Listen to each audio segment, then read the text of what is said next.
Baik, selamat pagi semuanya. Kali ini kita akan pelajari materi lanjutan dari pertemuan 13, yaitu materi What is Creative Thinking Part 2. Dan di pertemuan ke-14 kali ini, kita akan membahas latihan-latihan soal berikutnya. Next. What is Creative Thinking by Roger von Oech? I once asked advertising legend Carl Ollie what makes the creative person think. Ellie responded, the creative person wants to be a know-it-all. He wants to know about all kinds of things, ancient history, 19th century mathematics, current manufacturing techniques, flower arranging, and hope futures. Because he never knows when these ideas might come together to form a new idea. It may happen 6 minutes later or 6 years down on the road, but he has faith that it will happen. I agree wholeheartedly. Knowledge is the stuff from which new ideas are made. Nonetheless, knowledge alone won't make a person creative. I think that we've all known people who knew lots of facts and nothing creative happened. Their knowledge just sat in their crania because they didn't think about what they knew in any new ways. The real key to be creative lies in what you do with your knowledge.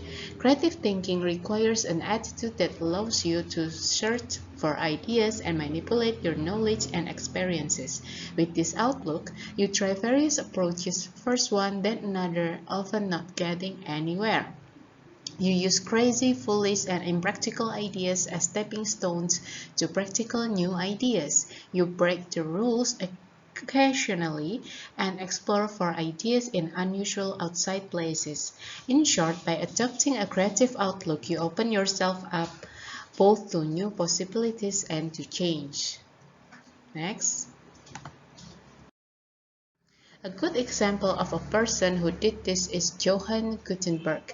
What Gutenberg did was combine two previously unconnected ideas, the wine press and the coin punch. The purpose of the coin punch was to leave an image on a small area such as gold coin. The function of the wine press was, and still is, to apply force over a large area to squeeze the juice out of grapes. One day, Gutenberg, perhaps after he had drunk a goblet or two of wine, playfully asked himself, what if I took a bunch of these coin punches and put them under the force of the wine press so that they left their image on paper? The resulting combination was the printing press and movable type. Navy Admiral Chris Hopper had the task of explaining the meaning of a nanosecond to some non-technical computer users. A nanosecond is a billionth of a second, and it's the basic time interval of a supercomputer's internal clock. She wondered, how can I get them to understand the brevity of a nanosecond? Why not look at it as a space problem rather than a time problem? I will just use the distance light travels in 1 billionth of a second. She pulled out a piece of string 30 centimeters long, 11.8 inches, and told her visitors, here is 1 nanosecond. In 1792, the musicians of French Joseph Haydn's orchestra got mad because the Duke promised them a vacation but continually postponed it. They asked Haydn to talk to the Duke about getting some time off. Haydn thought for a bit, decided to let music do the talking, and then wrote the Farewell Symphony. The performance began with a full orchestra, but as the piece went along, it was scored to need fewer and fewer instruments. As each musician finished his part, he blew out his candle and left the stage. They did this one by one until the stage was empty. The Duke got the message and gave them a vacation.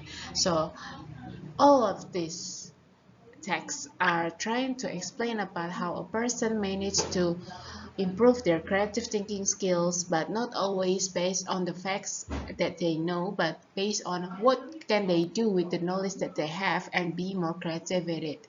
Just like what Gutenberg did to the printing press and the movable type to be punched out of the paper, and also how the musician managed to get a vacation time by doing a performance with a full orchestra and ended it with a few orchestra played or a few instruments were played during the stage, and then the two got the message and gave them the vacation itself. Then there's Pablo Picasso. One day he went outside his house and found an old bicycle. He looked at it for a little bit and took off the seat and the handlebars. Then he welded them together to create the head of a ball. Each of these examples illustrates the creative mind's power to transform one thing into another by changing perspective and playing with our knowledge. We can make the ordinary extraordinary and the unusual commonplace. In this way, wine presses squeezed out of information string is transformed into nanoseconds, labor griffins become symphonies, and bicycle seats turn into ball sets. The Nobel Prize-winning physician Albertson Georgi put it well when he said, discovery consists of looking at the same thing as everyone else and thinking something different. Here are two quick exercises to give you a chance to think of something different. Exercise 1. An eccentric old king wants to give his throne to one of his two sons. He decides that a horse race will be run and the son who owns the slower horse will become king. The sons each fearing that the other will cheat by having his horse run less fast than that it's capable. As the court fall for his advice, with only two words, the fool tells them how to make sure that the race will be fair. What are the two words? Exercise 2.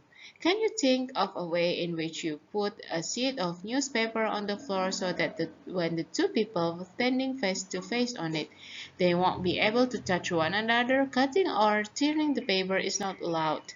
Neither is tying up the people or preventing them from moving. Why don't we think something different more often? There are several main reasons. The first is that we don't need to be creative for most of what we do. For example, we don't need to be creative when we are driving on the freeway or riding in an elevator or waiting in line at a grocery store. We are creatures of habit when it comes to the business of leaving everything from doing paperwork to tying our shoes to haggling with telephone solicitors. For most of our activities, these routines are indispensable. Without them, our lives will be in chaos, and we wouldn't get much accomplished. If you got up this morning and started contemplating with the bristles of your toothbrush or questioning the meaning of toast, you probably wouldn't make it to work. Staying on routine thought paths enable us to do the many things we need to do without having to think about them. Another reason we are not more creative is that we haven't been taught to be. Much of our educational system is an elaborate game of guess what the teacher is thinking. Many of us have been taught to think that the best ideas are in someone else's head. How many of your teachers ask you, what original ideas do you have? And there are times, however, when you need to be creative and generate new ways to accomplish your objectives. When this happens, your own belief systems may prevent you from doing so. Here we come to a third reason why we don't think something different more often. Most of us have certain attitudes that lock our thinking into the status quo and keep us thinking more of the same. These attitudes are necessary for most of what we do, but they can get in the way when we are trying to be creative. New vocabulary. Advertising legend means a person who has become famous in the field of advertising. Make a person tick means what makes a person behave the way he or she does. Futures means shares in the stock market that are bought or sold in advance of delivery. Cranium means skulls or plural form of cranium. Manipulate your knowledge and experience means use your knowledge and experience in different ways. Outlook means point of view. Navy admiral means an officer of very high rank in the Navy who commands a group of ships.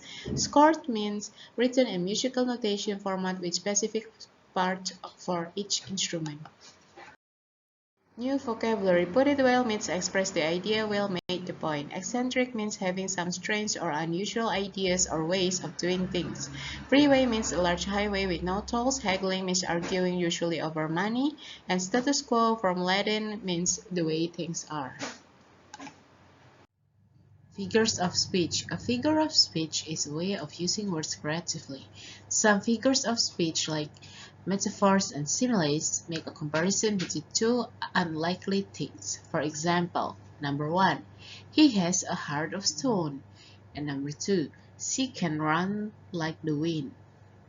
And then another type of figure of speech gives human traits to non-human things, like the moonlight dance on the surface of the water. Next. A. Choose the best interpretation of the figure of speech in boldface, and in these sentences from the reading, use context to help you understand the meaning of the term and circle the letter of your answer. Jadi pada latihan soal kali ini, pilih jawaban yang paling benar dari pilihan ganda yang disediakan, lalu pahami dengan baik kata-kata yang ditulis dengan huruf yang tebal, untuk mengetahui konteks atau makna dari kata-kata tersebut dalam memilih jawaban yang Anda inginkan. Number 1. Knowledge is the stuff from which new ideas are made. A. The hardware, B. The raw material, or C. The creativity. Number 2. You use crazy, foolish, and impractical ideas as stepping stones to practical new ideas. A. Answers to problems, B. Keys to happiness, C. Ways to achieve a goal. Number 3. We are creatures of a habit when it comes to the business of leaving everything from doing paperwork to tying our shoes to haggling with telephone solicitors. A. Profession or occupation, B. The process or activity, C. The topic or subject. Think carefully for the answers, and you could set your alarm clock for about 4 minutes before you answer all of these questions. Next, the answers for section A, figures of speech, pages 10 till 11. Number 1, the stuff means a raw material, A. Number 2, stepping stones means C. Ways to achieve. Number 3, the business means B. The process or activity. Next. B. Reread the author's story about Franz Joseph Haydn's orchestra lines 43 until 52, then answer the questions down below. Number 1. The composer decided to let the music do the talking. What did the orchestra want to say to the Duke? Number 2. In line 50, each musician's act of blowing out his candle sent a special message to the Duke. What does the candle stand for, and what did the act of blowing it out communicate to the Duke? I will give you 3 minutes to answer all of these questions. Please set your alarm clock for 3 minutes. Next. Pages 10 until 11. Answers for section B exercise. The answers will vary. These are the suggested answers. Number 1. The orchestra wanted to tell the Duke that they wanted a vacation. So the answer for number 1 is this, but you can answer it in a way or in a different way as long as it has the point of this answer. Number 2. The candle stands for each musician's creative energy, and the act of blowing it out communicates that we all need a rest from time to time. Next. Noun clauses. A noun clause is part of a sentence that takes the place of a noun. Like all clauses, a noun clause has its own subject and verb. Noun clauses usually begin with words that what, why, which, or how. Writers use noun clauses in complex sentences that combine informations or ideas. For example, I asked him what makes the creative person tick. So, this part is part of a noun clauses based on the word what makes the creative person tick. Next. A. Underline the noun clauses in the following sentences. In these exercises, you will have to find the noun clauses and underline the words that you think are the noun clauses as the answer. Number 1. People didn't think about what they knew in any new ways. Number 2. The real key to being creative lies in what you do with your knowledge. Number 3. What Gutenberg did was to combine two previously unconnected ideas. Number 4. Another reason we are not more creative is that we haven't been taught to be. Next, think carefully about the answers that you choose and don't forget to set the alarm for about 4 minutes to answer all of these questions. Next, pages 11 until 12. The answer for section A, noun clauses. In these exercises, the answers is the one that highlighted in blue. Number 1, the answer is what they knew. Number 2, the answer is what you do. Number 3, the answer is what Gutenberg did. Number 4, the answer is that we haven't been taught to be.